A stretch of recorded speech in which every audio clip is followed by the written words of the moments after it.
Bonjour, aujourd'hui nous allons apprendre à comparer deux nombres décimaux. Alors, comment allons-nous nous y prendre?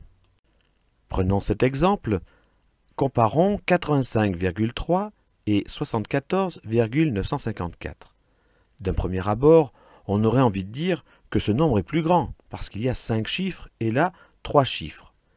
Eh bien non, avec les nombres décimaux, c'est pas comme cela qu'on les compare. Il faut d'abord, en premier, comparer les parties entières.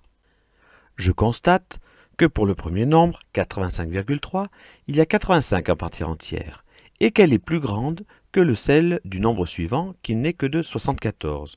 Je ne vais pas plus loin dans ma comparaison, je sais déjà qui est le plus grand, celui qui a la plus grande partie entière. Prenons maintenant un nouvel exemple. Comparons 18,3 et 18,131. Je vais faire comme tout à l'heure, je vais d'abord comparer les parties entières.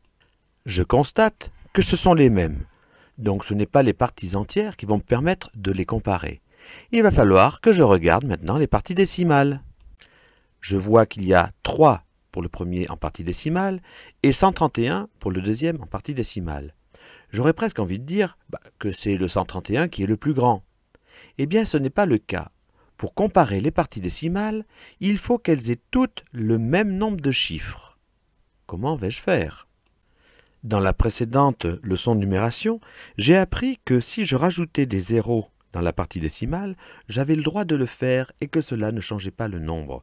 18,3 est la même chose que 18,30 ou 300. Donc là, je peux mettre 2 zéros pour avoir la même quantité de chiffres après la virgule ici et ici. Et maintenant, je peux comparer et je me rends compte que le nombre le plus grand, c'est celui-ci, car sa partie décimale est la plus importante, 300. Donc retiens bien, si dans les nombres décimaux les parties entières sont égales, alors je compare les parties décimales, mais attention, elles doivent avoir la même quantité de chiffres. S'il en manque, je complète avec des zéros. Maintenant, c'est à ton tour de choisir quel est le nombre le plus grand dans chacun de ces exemples. Appuie sur pause et après tu auras la correction. À tout à l'heure. Et voilà. À bientôt. Bon courage.